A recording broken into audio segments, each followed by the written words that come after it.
बिस्मिल्लाहिर्रहमानिर्रहीम। Dear students, अस्सलाम वालेकुम। नवीद साबरी है।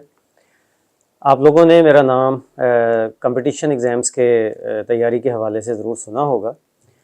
तो स्टूडेंट्स, आपसे एक आइडिया शेयर करना है। कल क्लास में मेरे से एक स्टूडेंट ने क्वेश्चन पूछा कि कंपटीशन एग्ज़ाम्स, बेशक वो CSS हो, PMS हो या जुडिशरी के सिविल जज और ASJ वगैरह के एग्ज़ाम्स हैं, इसमें इतना रेट ऑफ फेलियर क्यों है?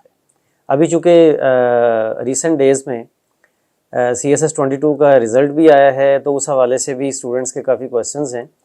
तो क्वेश्चन था कि रेट ऑफ फेलियर इतना ज़्यादा क्यों है? 2.78, 2.7, 2.1 इस तरह करके पिछले ईयर्स में रिज़ल्ट के रेशो रही है। तो इतना ज़्यादा रेट ऑफ फेलियर क्यों है?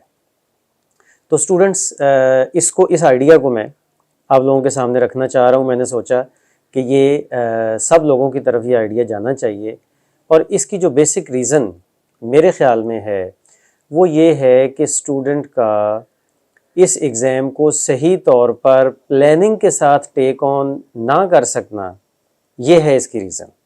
और वो प्लानिंग कहाँ पे चाहिए होती है? देखिए, प्लानिंग जब हम किसी भी CSS या PMS कंपटीशन एग्ज़ाम्स को देखते हैं तो हमें वाज़े तौर पर दो तरह के सब्जेक्ट्स इसमें मिलते हैं। एक तरफ इंग्लिश है और एक तरफ बाकी सारे सब्जेक्ट्स हैं। बाकी जितने भी सब्जेक्ट्स हैं, बेशक वो कंपलसरी हैं या ऑप्शनल हैं, वो हैं नॉलेज बेस्ड सब्जेक्ट्स, और इंग्लिश जो है वो प्रैक्टिस और स्किल बेस्ड सब्जेक्ट है।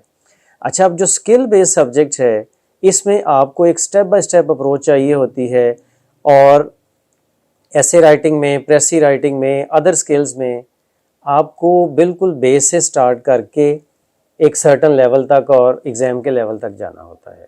लेकिन होता क्या है कि स्टूडेंट जब एकेडमी में जाता है तो वो इस तरह से, वो जो एडमिशन ऑफिसर होते हैं और वो जो उधर सारा उन्होंने माहौल बनाया होता है एकेडमीज़ ने, उससे वो इतना इम्प्रेस होता है कि वहाँ पे पढ़ाने वाले जो टीचर्स हैं उनके बारे में ये सोचता ही नहीं है कि क्या वो मुझे सही तौर पर सर्टन सब्जेक्ट्स में गाइड कर सकते हैं या नहीं कर सकते हैं। देखिए, नॉलेज बेस्ड सब्जेक्ट तो किसी ने भी नॉलेज ले लिया वो पढ़ा सकता है, लेकिन जो इंग्लिश जो स्किल बेस्ड है वो सवाए इंग्लिश के टीचर के कोई और नहीं पढ़ा सकता, बेशक वो कोई CSP ऑफिसर हो। और ये मैं बड़ा वाज़े कहता हूँ, ठीक है, क्योंकि मैं स्टूडेंट का जो सूरत हाल देखता हूँ, बेचारे गांव से आते हैं, रिमोट एरिया से, लाहौर में आते हैं, डिफरेंट अदर प्रोविंसेस से, पंजाब के अदर एरिया से, GB से, KP, हर तरफ से लाहौर में स्टूडेंट आता है CSS की तैयारी के लिए, कंपटीशन एग्ज़ाम्स की तैयारी के लिए। लेकिन बेचारे अपनी फ़ी भी देते हैं, अपने लाहौर में रहने का एक्सपेंस भी जो अफोर्ड करते हैं, ये सारा कुछ करने के बावजूद वो बेचारे नाकाम होते हैं, तो दुख होता है। इसलिए मैं वाज़े कहता हूँ कि कोई CSP ऑफिसर हो, जुडिशल ऑफिसर हो, वो इंग्लिश जैसा स्किल बेस्ड सब्जेक्ट नहीं पढ़ा सकता। वजह क्या है कि वो उनको लगा देता है स्टूडेंट्स को पास पेपर्स के पीछे, वो लगा देता है इस चीज़ के पीछे कि जी ऐसे मैंने लिखा था, आप इसी को याद कर लें, क्रैम कर लें। भाई, क्रैमिंग तो स्कूल और कॉलेज में करके स्टूडेंट पहले ही अपना बेड़ा गर्क कर चुका है। अब आप फिर उसको क्रैमिंग के पीछे लगा रहे हैं, तो आप उसके साथ ज़्यादती नहीं, जुल्म कर रहे हैं। तो इसलिए ज़रूरी है कि आप इंग्लिश किसी ऐसे टीचर से पढ़ें जो प्रॉपर इंग्लिश का टीचर हो, और उसे पता हो कि उसने पैराग्राफ राइटिंग कैसे करवानी है, उससे आगे चल के शॉर्ट ऐसे कैसे लिखवाना है, फिर उससे ऊपर जाके मीडियम लेंथ का ऐसे कैसे लिखवाना है, फिर उससे ऊपर जाके फुल लेंथ का ऐसे कैसे लिखवाना है।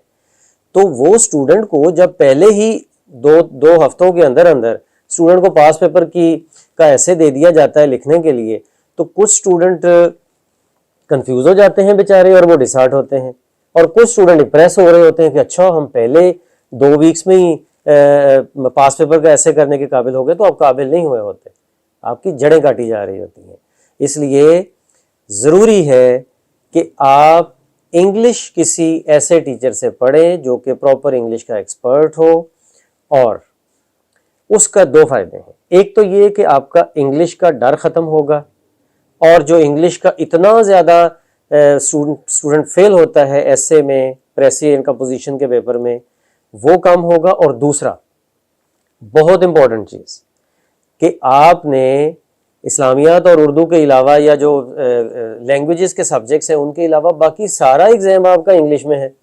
آپ نے پاکستان افیئرس کا پیپر بھی انگلش میں لکھنا ہے, کرنٹ افیئرس بھی انگلش میں, ایوری ڈے سائنس بھی انگلش میں, سارا ایگزام تو آپ کا انگلش میں ہے. تو آپ جب انگلش کی اسکل ڈیولپمنٹ نہیں ہو پاتی تو باقی پیپر بھی فیل ہو جاتے ہیں. آپ کے پاس پولیٹیکل سائنس کا نالج ضرور ہے, لیکن آپ پولیٹیکل سائنس کے پیپر میں بیٹھے ہوئے آپ نے کویسچن پڑھا, آپ کو کویسچن صحیح طرح سمجھ ہی نہیں آیا, تو ایک سمجھ نہ آنا وہ بھی انگلش کی پرابلم, اور پھر اس کو صحیح طور پر آنسر نہ کر پانا وہ بھی انگلش کی پرابلم. تو اس طرح سے ہمیں پرابلمس کو آئیڈینٹیفائی جب تک نہیں ہم کر پاتے تب تک ہم اسی طرح سے ایز اے اسٹوڈنٹ رولتے رہیں گے, اور جو کاروباری سے لوگ مارکیٹ میں بیٹھے ہوئے ہیں ان کے ہاتھوں ہم بلیک میل ہوتے رہیں گے. تو اس لیے پہلے اپنا انگلش کا ڈر ختم کریں, انگلش کی اسکل ڈیولپ کریں, انگلش میں کانفیڈنٹ ہو جائیں, اور انگلش کو ایک پریکٹس بیس سبجیکٹ کے طور پر لیں, اور تاکہ آپ کا صرف انگلش ہی کا ڈر ختم نہ ہو, ادر سبجیکٹس میں بھی آپ بالکل جو ہے نا وہ کانفیڈنٹ ہو جائیں کہ آپ بڑی آسانی سے ان سبجیکٹس کو ٹیک آن کر سکتے ہیں. تو اس کے لیے ہمارے نمبرز وغیرہ آپ کے سامنے شو ہو رہے ہیں, آپ ہمارے پاس تشریف لائیں. البحریہ CSS انسٹیٹیوٹ لاہور, یہاں پہ میں آپ کو جو ہے وہ میٹنگ کے لیے بھی اویلیبل ہوں, یہاں پہ میں کلاس پڑھا رہا ہوں, اور آپ ہمارے پاس آئیں گے تو آپ کو یہ ساری چیزیں جو میں نے بات کی ہے وہ آپ کو مٹیریلائز ہوتی ہوئی نظر آئیں گی. ہم آپ کو پہلے ویک میں بھی پریکٹس کروا رہے ہوں گے اور last week of the session میں بھی پریکٹس کروا رہے ہوں گے, لیکن اس پریکٹس کا سٹینڈرڈ ڈیفرنٹ ہوگا.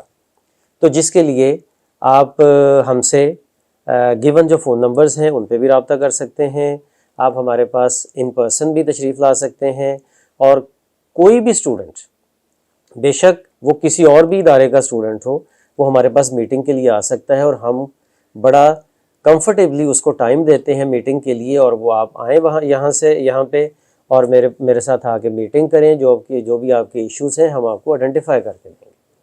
تھینک یو, بہت مہربانی, اللہ حافظ.